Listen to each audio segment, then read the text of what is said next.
You ever walked along the coast and you looked up and see a hawk circling in the sky? Have you ever wondered where they live and what kind of hawks they are? Well, that's going to be our topic, coastal raptors, in this episode of Pacific Currents.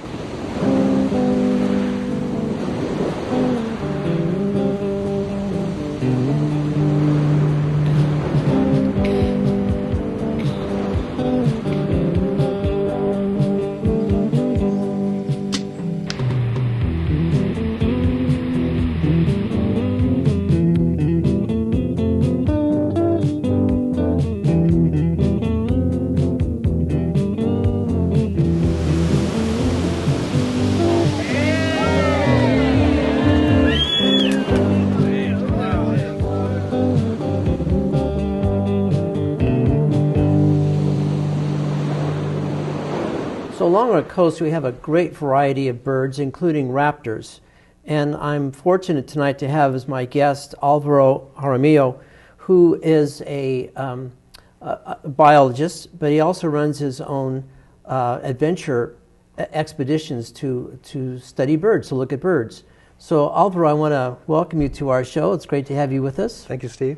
And so tell me something about your company and how you got started looking at birds. I've been interested in birds since I was a child, and eventually became a biologist and decided to do this as my work. But one of the things I found early on that I really enjoyed was showing people things, showing people places, showing people birds, and getting them into the excitement of really sort of unique experiences outdoors. So that's where I decided to eventually start my own ecotourism company dedicated to watching birds. That's great. So it's called Alvaro's Adventures, yeah. And it's expeditions to go see birds, both here and other places. You go to other countries as well? Yeah, some of them are trips in Central America, South America, all the way to the Arctic and the Arctic, various places. Yeah, and not too much bird life there. Well, interesting stuff though. Sometimes there might not be as many species, but there's some unique ones. So that some people look for the unique and the different, and we try to fit that in. And here on the coast, one of the draws is the ocean. So we go out watching birds on the ocean as well as birds on land, like the raptors. So what kind of birds do you see out in the ocean? Albatrosses and shearwaters, puffins, all sorts of things. Puffins, really? Puffins, yeah. Wow. They nest on the Farallon Islands, and we do a trip in August to go see them. Yeah. And here along the coast, there are many different kinds of raptors. Can you tell us some of the ones that you most commonly see here?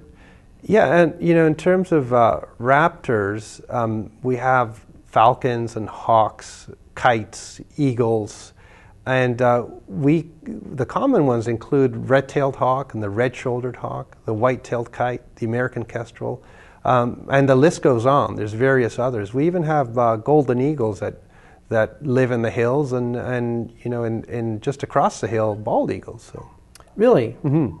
So you've seen golden eagles here along our coast? Yeah, right. In the hills just above Half Moon Bay, they're not that uncommon if you go up in the fall-winter period. So you have to know where and when to see them. Sure. And that's going to be something we'll talk about later. But I guess one thing we should clear up is, what is a raptor? Yeah, raptors are hunting birds that catch prey with their claws, which are called talons. And they're from various different groups. They're not all related to each other. And it includes the owls, so those are the nocturnal raptors. And there's barn owls and great horned owls and various other owls that, small ones and big ones. And the hawks include the kites and Cooper's hawk, which is a species that can be found even in your backyard, to the big guys, which are the eagles, the two species of eagles. So if you were to put it all together, they tend to be birds that are relatively big and have big claws that they use to catch either birds, snakes, or mammals as prey, sometimes fish. And they're the raptors. And am I correct that the is it the Cooper's hawk that's one of the fastest birds there is? You're thinking about the peregrine falcon, but Okay. exactly. It's in fact the fastest bird, and they've been clocked at, I mean, they'd be getting speeding tickets if they were on the road. They do that when they're diving down to get to prey, so that's when they go fastest. Now I know I've seen hawks typically out on the northern end of Pacifica, and I know they're all over Pacifica, but I tend to be on the northern end, and I see them quite a bit, and often I'll see the same one in the same location, so they have their own territory, I presume.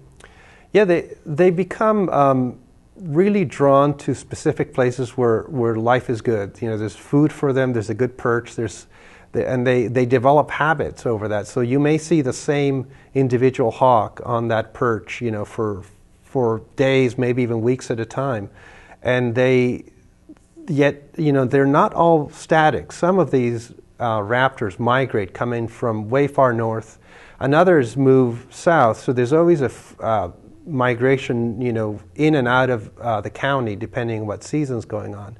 And some places are just good for raptors, good enough that post and the food that's there may draw a certain hawk for part of the season, and then although it may be replaced by a different individual for the rest of the year, and to you it might look like the same one, but it could actually be more than one. It's just a good spot. Oh, interesting. Mm-hmm. And so they all have their different mating rituals and so on, and they typically will nest in the trees? It depends. A lot of the red-tailed hawks nest in trees. Some, the peregrine falcon, we do have nests on the coast, actually nests in cliffs. So they'll be right on the coastside cliffs. While the great horned owls will be, in a big bulky nest, again in a tree. The barn owl could in fact be inside a building nesting. So they have their different ways of nesting, and most of them are in trees, but not all of them. And then there's also an owl that, the burrowing owl. Oh yeah. Yeah. And that can be found in our area too? It's become quite rare, but they do migrate through here, and they were at one time a lot more common. And we still have them around in small numbers, and they do in fact burrow and nest underground and even sleep underground when they're not nesting. So that's amazing. Yeah, it's a good way to do it. If don't have to, you're safe down there. Yeah. And so when you go out on these walks, you get all ages of people going on these walks?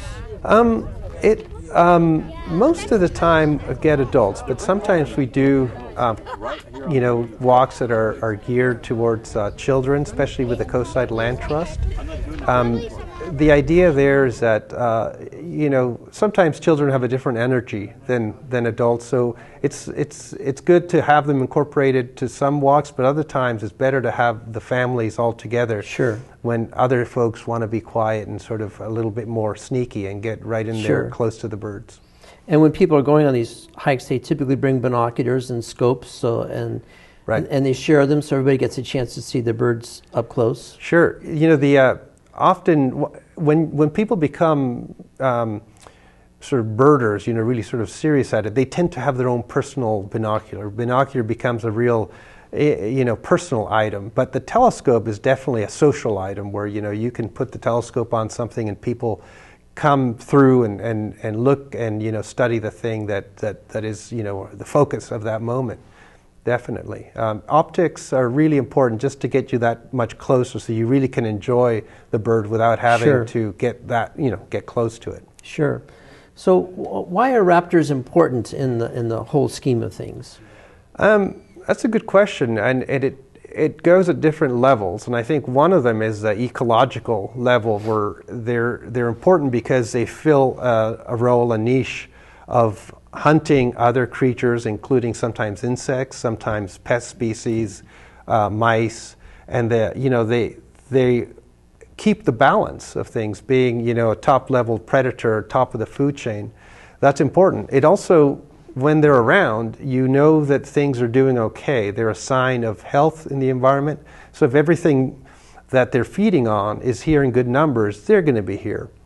So there are those two aspects, and The third aspect is that people enjoy watching them. They enjoy seeing them fly, studying them, and just the aesthetics and the pleasure that they give people is also an important aspect of having raptors around. That's true, and I know from teaching science, I would tell the kids, we talk about the food chain and how the predators are at the very top of the food chain, and if they're doing okay, that means that the rest of the food chain is probably doing okay.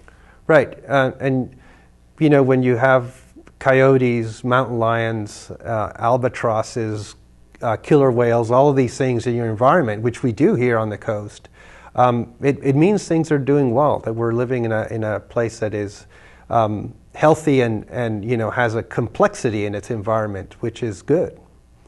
Do you have a favorite among the raptors? Well, that's a good question. I think they're just like your friends. You like them for different reasons. You have your funny friend, you have your friend that you go jogging with or whatever. They all have their own. So, but it'd be hard to pick who my favorite friend is. So I guess I'm sidestepping the question, saying I kind of like them all in different ways. Have you ever thought of running for office? You make a good politician. I'll try that. So you work with the Audubon Society. They sometimes will be part of your groups. Yeah, I'm a board member at Sequoia Audubon Society, and we do field trips. We collaborate with Coastside Land Trust and other people locally to have trips, talks, and other things that are available for people who want to watch birds and get into it. Resources online, all of that type of stuff. I'm involved in here and there. Mm-hmm. Well, that sounds great. Now, of course, the big question for people in our audience is where can you go to find these raptors? What are good places to go? If you commute up and down Highway 1, you will often see hawks sitting on power posts and so on. And so, in a sense, you could see them almost anywhere, or your backyard. But if you really had to isolate a couple of spots that are really good for them, there's an area called Wavecrest, which is right at the end of Wavecrest Avenue where Cameron's Pub is in Half Moon Bay. Oh, yeah. That area is really, really great for raptors in the fall and winter. And in fact, it's a focal part of an event called Raptorama that we might be talking about later. And the south end of the county is also particularly good, including the Pescadero area and some of the side roads up there. A lot of where you have the mix of open field as well as forest or forest edge. When you have those mosaics of habitat and you also have access to them by a public road or trail, those are great places to go looking for raptors.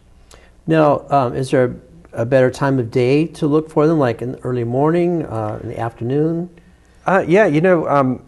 Overall, bird watching is best in the early morning. But one of the great things about raptors is that they're sort of lazy birds, and they sort of stay in, and sit tight until they sleep in. They sleep in. And so if you want to look at raptors, you don't have to get up really, really early. You can, in fact, go out there right about 10, 11 in the morning. That's when they really start getting active. And those are my kind of birds. There you go. That's great. Yeah. And typically they're active if there's food around. Yeah, if there's food around, and also if it's the environment is heating up, there's sun. Sometimes you'll get them soaring in those situations, so then they're easier to spot, and that's midday. Yeah. And did you mention that do most of these birds migrate, or are there some species that stay here all the time? Most of them migrate, but probably our great horned owls are resident, and some of our red-tailed hawks are resident. Yet in the winter we receive a lot of visitors from the north. Even though we may have red-tailed hawks here all year round, some of the ones in the winter could be coming from as far away as Alaska. Wow. Similarly, some of the other hawks, sharp-shinned hawks, the kites are coming in from different places. Some of the kites, in fact, and red-shouldered hawks come from inland areas, so they move west in the migration rather than north-south. So it all depends, but they tend to come here because there's a lot of food here. Are there scientists who who tag these birds and keep track of their movements? Yeah, in fact, in Marin County, there's a migratory point, right, where the Golden Gate Bridge is, and there's a group called the Golden Gate Raptor Observatory that not only counts the raptors there, but tags them and follows them down south and to different places. So they're doing that work, and then we as observers here in Half Moon Bay, Pacifica, can be looking for birds that have bands on them, colors, or other aspects that might identify them. So the color band gives you information that you can record, and then right. That's fantastic. Yeah, and now with satellite tracking devices and so forth, it's becoming a lot more exciting to see what these birds are doing, and in some cases you can even follow them online. There's some very famous raptors that people follow online to see where they're going between migrations. Yeah, from the Arctic all the way to Chile. So, they've got their fans. Wow, that's quite amazing. And typically, do they have the same number of eggs? Do they lay the same number of eggs? And it depends on the species. Some of the smaller species, kestrels, actually lay more eggs than some of the bigger species like eagles. And it all depends on their lifestyle, whether they have long lives, short lives, and sure. Yet they're not the kind of bird like if you see a quail that has it seems like endless number of parade of young behind them. Raptors tend to concentrate on fewer young and spend more time actually caring for them to, get them to the point that they fledge. Now, we were talking about Raptorama. Could you tell us a bit more about the Raptorama? Yeah, Raptorama is an event that started just this last year in November 2013. And it's an event that brings people out to the field to enjoy birds, specifically raptors, and teaches you about raptors, ecology, bird watching. And you sort of don't have to be an expert, don't have to know anything. You just have to show up and enjoy. And it's put on by the Coastside Land Trust, as well as Sequoia Audubon Society and other partners. Welcome to Raptorama. And I'm Jo Chamberlain with the Coastside Land Trust, and I'm here today with the Peninsula Open Space Trust and Sequoia Audubon volunteers. And we're sponsored today by other coalition members, the San Mateo County Parks, State Park volunteers, the Chamber of Commerce, and Alvaro's Adventures. And we all came together to organize 2 full days of walks and workshops on the birds and specifically the raptors of the Half Moon Bay area. And we're going to send you out soon with your expert leaders, but I wanted to share with you the ulterior motive that we have, the Coastside Land Trust, and why we helped organize this. And that is because the land behind me is not currently protected.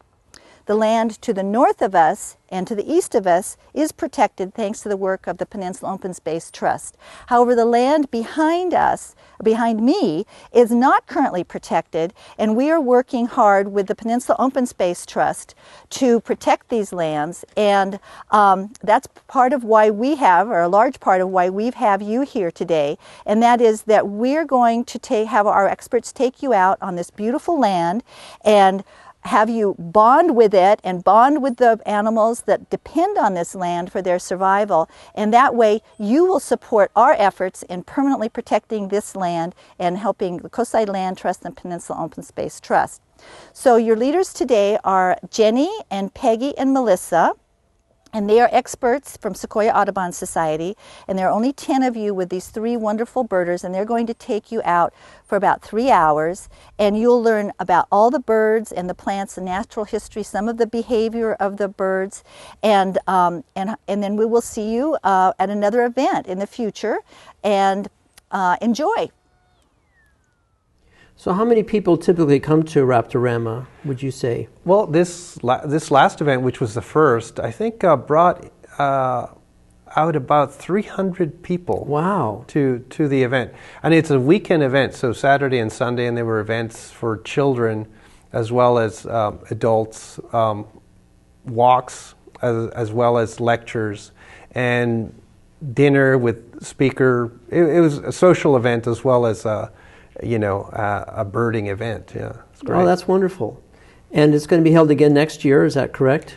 Yeah, it will, early November. I think it's the first weekend of November, and again, it'll be a weekend, and we hopefully will have even more things to show people and to get them out into the land and to understand also why this land is important. And that's an aspect of it, is to realize that some of the land that we go to is not yet preserved, and there's ways to actually preserve it that the Land Trust offers. Mm-hmm. Well, we'll talk about that in a minute, but right now I'd like to have us go to a little segment here. Charise McHugh, who is the executive director of the Half Moon Bay Chamber of Commerce, is going to talk a little bit about why this whole idea of ecotourism is important to our county.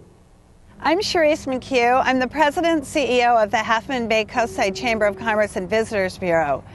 What makes events such as the Raptorama this weekend put on by Coastside Land Trust and the Ecotourism program that is part of the Chamber is that people can come from all over and enjoy our 500 square miles of San Mateo County coastline. The raptors are abundant here. There is so much prey for them in open space for them to fly and to enjoy themselves as raptors do. One of my favorite factoids is that Americans spend more on bird watching every year than they do going to the movies. Our ecotourism program has all kinds of other different activities like kayaking, making goat cheese, hiking the mountains, biking, whale watching, but raptors are certainly one of our top attractions for tourists to come down or locals to come down and enjoy.